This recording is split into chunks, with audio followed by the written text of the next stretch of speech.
मैंने काफी दिन पहले, अच्छा जी, उन्होंने फोन करके जवाब दे दिया था। फोन पे मैंने कहा, वाह, चेंगवेई चेंगवेई, मामाची अरे वाह, चांगची दे गंजोई। तो इसमें कोई बड़ी बात नहीं है, मैंने उनको जवाब दिया है। ऐसे क्या देख रहे हैं जी? इसका मतलब भी बता दीजिए। तो हाँ जी, आप सबको पता ही है कि हमारे जो देश के प्रधानमंत्री श्री श्री श्री नरेंद्र मोदी जी जो हैं, उन्होंने 10 साल में एक भी प्रेस कॉन्फ्रेंस नहीं की है। तो ये एक सवाल इतना तगड़ा है कि मतलब कि अपने जो भी जैसे कि जो नाकामयाबियां हैं उनकी, जो वो छिपाना चाहते हैं, या जैसे भी उनसे कोई पत्रकार अगर क्वेश्चन सवाल पूछेगा तो उनके पास हिम्मत नहीं है कि वो उनके सवालों के जवाब दे सके। जैसे कि अभी मतलब कि राहुल गांधी और मोदी जी को आमने सामने करने की बातें भी हो रही थी कि आपकी अगर डिबेट करवा दी जाए तो क्या आप एग्री होंगे। तो हमारे राहुल गांधी जी ने तो वो एक्सेप्ट कर लिया है, लेकिन हमारे नरेंद्र मोदी जी इतने बिजी हैं अपने चुनाव को लेके कि उनको ये तो दिखते ही नहीं है, क्योंकि उनको पता है कि अगर मैंने प्रेस कॉन्फ्रेंस या डिबेट कर ली तो शायद मेरा भंडा फूट जाएगा। तो hello, welcome back to my YouTube channel. मैं हूं शमशेर। आई होप कि आप सब लोग ठीक ठाक होंगे, अच्छे से होंगे। तो आज जैसे कि अब रियल में मोदी जी की प्रेस कॉन्फ्रेंस तो नहीं देख पाए, लेकिन द वायर चैनल पे हमारे श्याम रंगीला जी हैं, जिन्हों की मतलब एक सब रियल नहीं तो फेक ही सही, जैसे उनकी आवाज़ में उनकी मिमिक्री करके उन्होंने एक मतलब कि प्रेस कॉन्फ्रेंस की है। देखते हैं कौन से सवाल इसमें उनसे पूछे गए हैं और उनको किस अंदाज में, किस तरीके से रंगीला जी ने जवाब दिया है। तो वीडियो काफ़ी इंटरेस्टिंग है और काफ़ी लाजवाब है। अगर वीडियो पसंद आए तो प्लीज़ चैनल को लेना सब्सक्राइब, लाइक, शेयर, कमेंट जरूर करना। तो चलिए सबसे पहले वीडियो देखते हैं, क्योंकि वीडियो थोड़ी फनी भी हो सकती है। और हाँ, बात ये कहना भूल गया था कि जो अंधभक्त हैं वो शायद गुस्सा कर जाए इस चीज़ को देख के, लेकिन भाई जो सच है वो सच है। तो चलिए पहले वीडियो देख लेते हैं, बाद में अपना जो भी रिएक्शन रहेगा, जो भी अपने ओपिनियन रहेगा वो डिस्कस करते हैं। नमस्ते जी। पिछले 10 सालों से आप सबका इंतजार था कि 10 सालों ऐसा से मौका कब आएगा, मिमिक्री बहुत अच्छी कर रहे हैं वैसे रंगीला जी। करेगा। आज आप सब यहाँ पहुँचे हैं। ओह, क्या मुझे बात। बेहद खुशी तो नहीं है, लेकिन फिर भी आपको बताइए आपको कैसा लग रहा है। कैसा लग रहा है भाई? बहुत बहुत शुक्रिया कमेंट मोदी बॉक्स जी। में। हालांकि सवाल पूछना तो हमारा काम है। सबसे पहला सवाल तो आपसे यही है कि 10 साल से आप देश के प्रधानमंत्री रहे, आप दुनिया के, भारत के ऐसे प्रधानमंत्री बन गए जिन्होंने इतिहास रच दिया। 10 साल से आपने प्रेस कॉन्फ्रेंस नहीं की। आज आपको हमारा ध्यान कैसे आ गया? क्यों कर रहे हैं आप 10 साल बाद प्रेस कॉन्फ्रेंस? देखिए, पिछले 10 सालों से एक सवाल मुझसे पूछा जा रहा था। अच्छा जी। मुझे लगा पिछले 10 साल में मोदी प्रेस कॉन्फ्रेंस नहीं करेगा तो क्या भारत का विकास नहीं होगा क्या? क्या भारत के विकास को रोक लिया जाएगा क्या भारत का विकास प्रेस कॉन्फ्रेंस से होगा क्या? ये बहुत सारे सवाल मुझसे पूछे जा रहे थे, और इसलिए मैं एक ही बात कहूँगा कि मोदी पिछले 10 साल से भारत के हर एक नागरिक का, अच्छा जी, हर एक वासी का ओके विकास करने में लगा हुआ था। ओ भाई, मैं 4 घंटे सोता हूँ। भाई एक चीज़ मैं कहूँगा, सॉरी मैं रोक रहा हूँ भाई, बंदे ने मिमिक्री क्या मिमिक्री की है, बिल्कुल एक्यूरेट जैसे उनकी मतलब कि स्टाइल है, उसको पूरा ऑब्जर्व करके भाई इसको किया हुआ है भाई रंगीला भाई। सच में यार भाई, वीडियो लास्ट तक जरूर देखना, क्योंकि इस वीडियो में काफ़ी कुछ देखने को मिलेगा। जब उठता हूँ अच्छा जी, तो बहुत सारे काम ऐसे रहते हैं 4 घंटे से जो सोते हैं मुझे मोदी देश जी। के हित के लिए करने होते हैं। अच्छा जी। मैं जरूरी नहीं समझता कि प्रेस कॉन्फ्रेंस करने से कोई देश हित का कार्य होगा। आपके काल में ही पत्रकारों पर हमला हुआ है। आप प्रेस की आज़ादी को देखिए, हमारा जो इंडेक्स था प्रेस फ्रीडम का वो कितना नीचे गिर गया है। पूरे न्यूज़ ऑर्गेनाइजेशंस पर आपने आतंक निरोधी कानून लगा दिया है। पत्रकार जेल में हैं, जो पत्रकार सवाल पूछ रहे हैं उन पत्रकारों को जेल में डाला जा रहा है, धमकाया जा रहा है। ये सब क्यों कर रहे हैं आप? प्रेस की आज़ादी पर हमला। ये असली सवाल है जो पूछे जा रहे हैं। हमने इतने समय में उनका रिप्लाई देखिए। एक चीज तो ये देख ली। अच्छा जी, कि कौन से पत्रकार असली हैं, कौन से नकली हैं। ये तो पॉइंट आना ही था भाई, ये पॉइंट आना। हमने जब भी जैसे कुछ वार्तालाप किया, आमने सामने बैठ करके किया है। अच्छा जी। हर पत्रकार ने कठिन से कठिन हर प्रकार के सवाल को पूछा है। मोदी क्या से वो असली पत्रकार नहीं थे क्या? हाँ, जिनसे हो सकता है भाई मेरी वार्तालाप हुई और उन्होंने मुझसे पूछा कि आप बटुआ लेकर के घूमते हो कि नहीं घूमते हो, आप कितने बजे सोते हो, कितने बजे उठते हो, ओह माय गॉड, थकते नहीं है क्या, अच्छे मकाम खाते हैं कि नहीं? ये ऐसे सवाल आज तक पूछे नहीं गए थे। इन सवालों के लिए जो हिम्मत चाहिए वो क्या आप लोगों में है क्या? मोदी जी, आपने सत्ता में आने से पहले 2 करोड़ नौकरियां देने का वायदा किया था।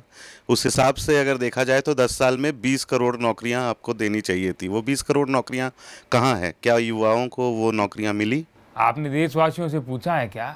क्या वो 10 की जॉब करने, 10 से 6 की जो जॉब होती है वो करने में खुश है क्या? भाई जवाब तो सही में कुछ ऐसे ही होते हैं। पूरा देश कोई जॉब नौकरी नहीं करना चाहता है, मोदी ने ऐसा काम किया है। अच्छा जी। आपको जानकर के हैरानी होगी जी, पिछले 10 सालों में 2014 के बाद एक सोशल मीडिया की क्रांति आई है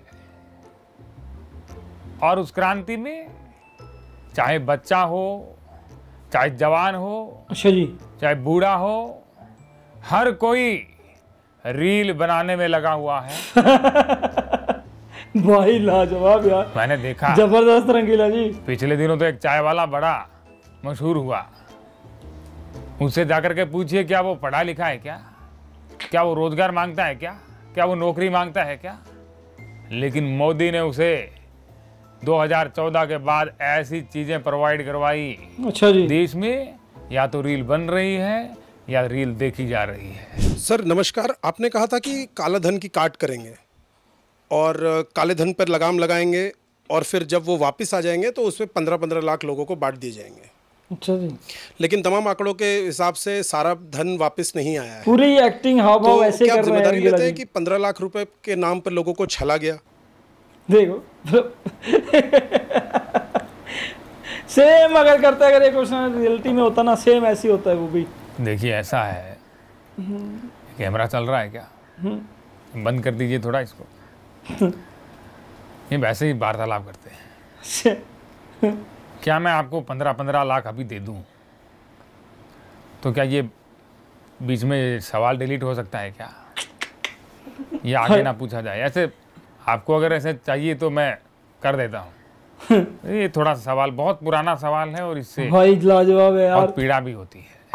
मोदी जी, आपकी पार्टी और आपके नेता और खुद आप लगातार कहते रहते हैं कि आप लोग देश को विश्व गुरु बनाएंगे।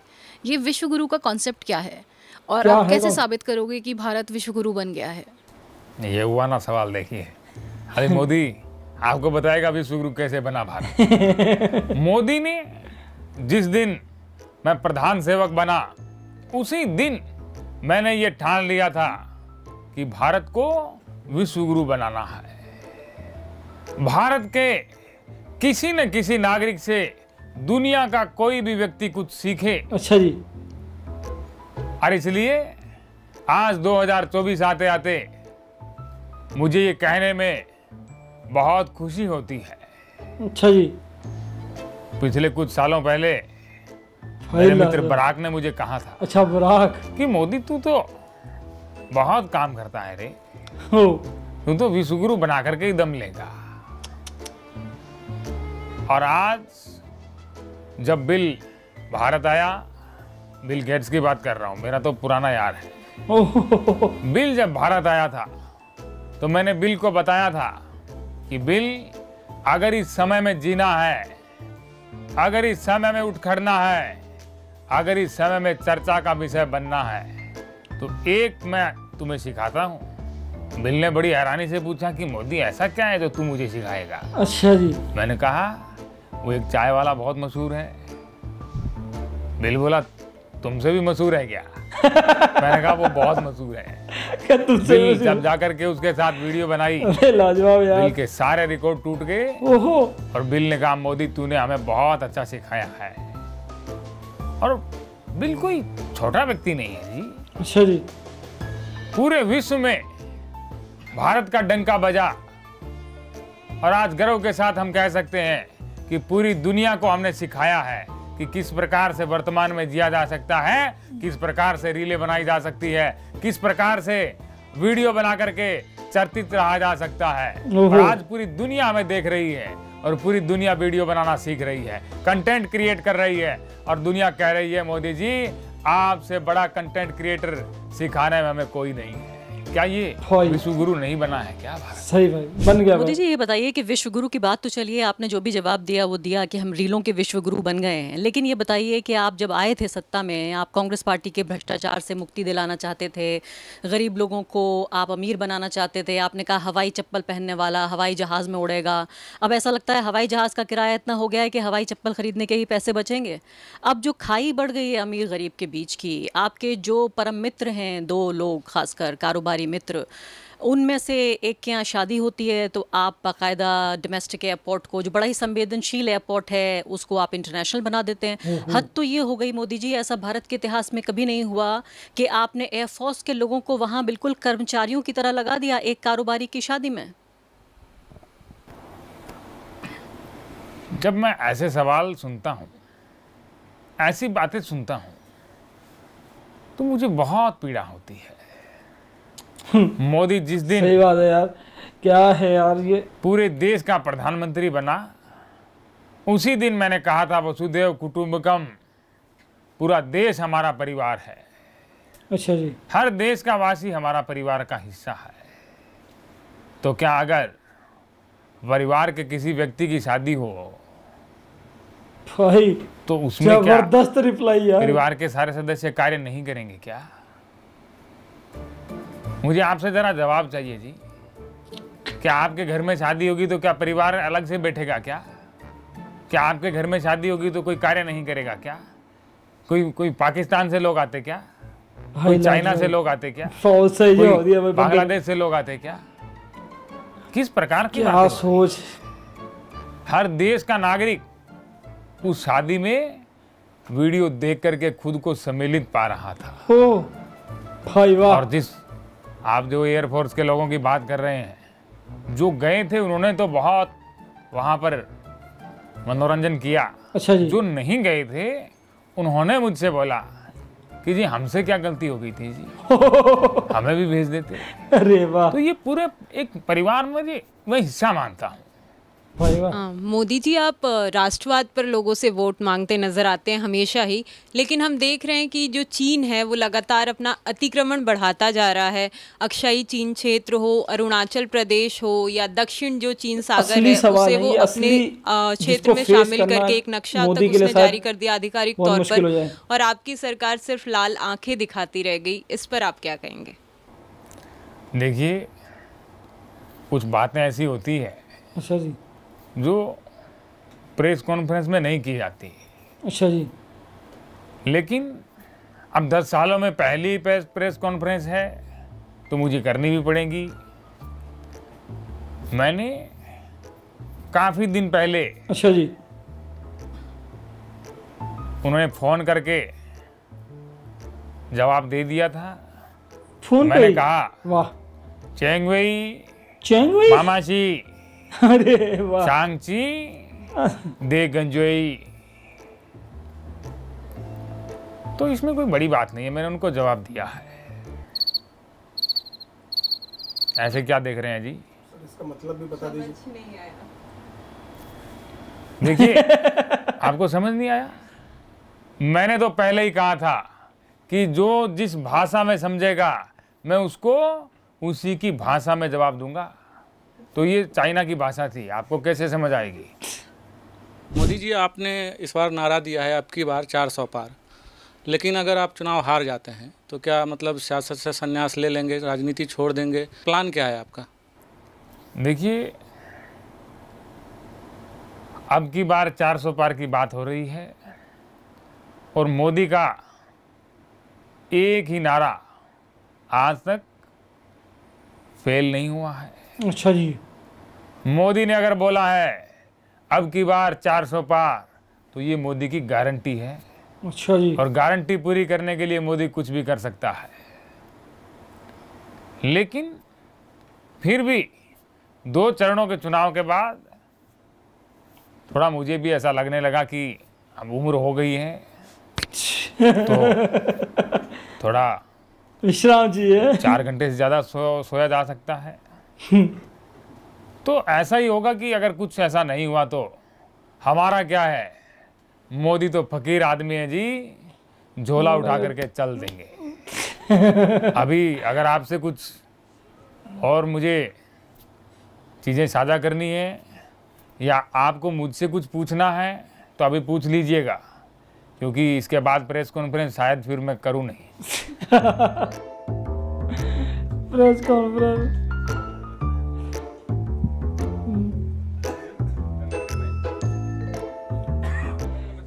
आपने अभी कॉमेडियन श्याम रंगीला के साथ द वायर के पत्रकारों के सवाल जवाब सुने। आप में से बहुतों को हंसी आई होगी, लेकिन विश्वास कीजिए हमने ये कार्यक्रम बेहद पीड़ा के साथ पेश किया है। भारतीय लोकतंत्र अब ऐसे मकाम पर पहुंच गया है जहां सवाल भी पत्रकार ला रहे हैं और जवाब भी।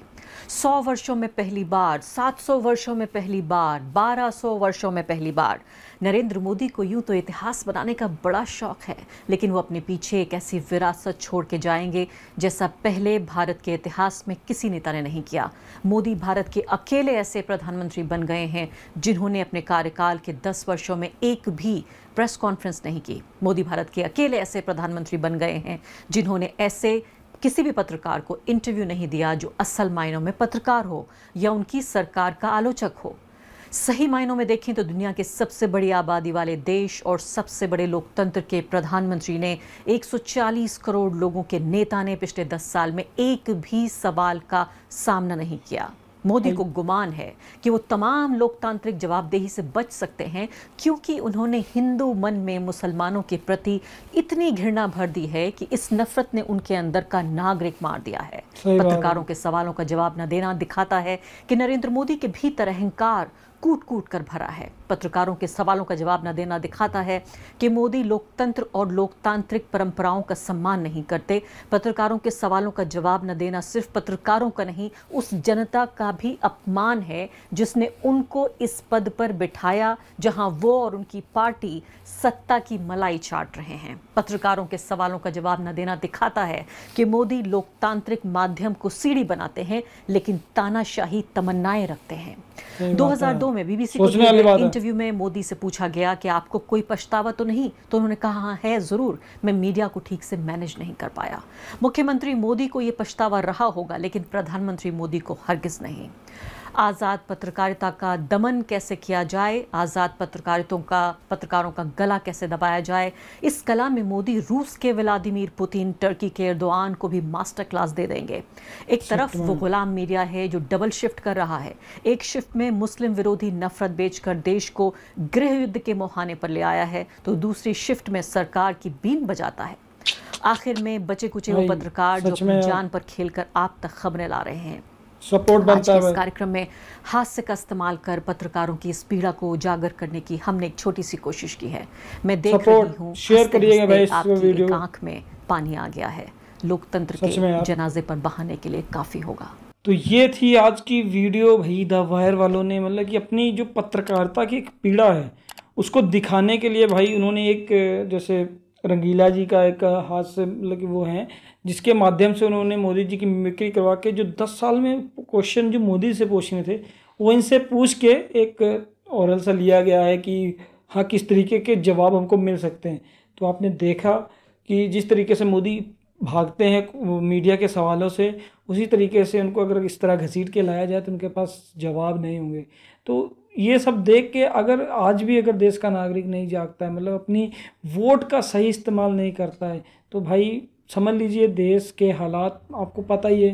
पहले भी लोकतंत्र खतरे में आ ही चुका है। गृह युद्ध की समझ लीजिए हम लोग खड़े हैं गृह युद्ध के एक शीर्ष पे कि इतनी महंगाई बढ़ चुकी है, इतना सब कुछ हो चुका है। मोदी की मतलब कि माथे पे ऐसे क्या कहते हैं पसीने के कुछ भी नहीं है कि हमारे देश में क्या होने वाला है।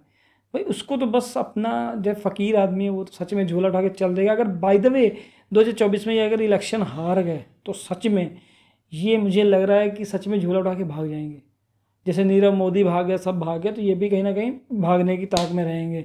तो आई होप कि आज की जो ये रिएक्शन वीडियो थी काफ़ी लाजवाब थी, आपको बढ़िया लगी होगी। अगर आपको थोड़ी सी भी अच्छी लगी है तो वीडियो को शेयर जरूर करिएगा, लाइक जरूर कीजिएगा और अपने चैनल को सब्सक्राइब करके जरूर जाइए। तो मिलते हैं नेक्स्ट वीडियो में एक और अच्छे से रिएक्शन वीडियो के साथ। तब तक के लिए टेक केयर, बाय बाय।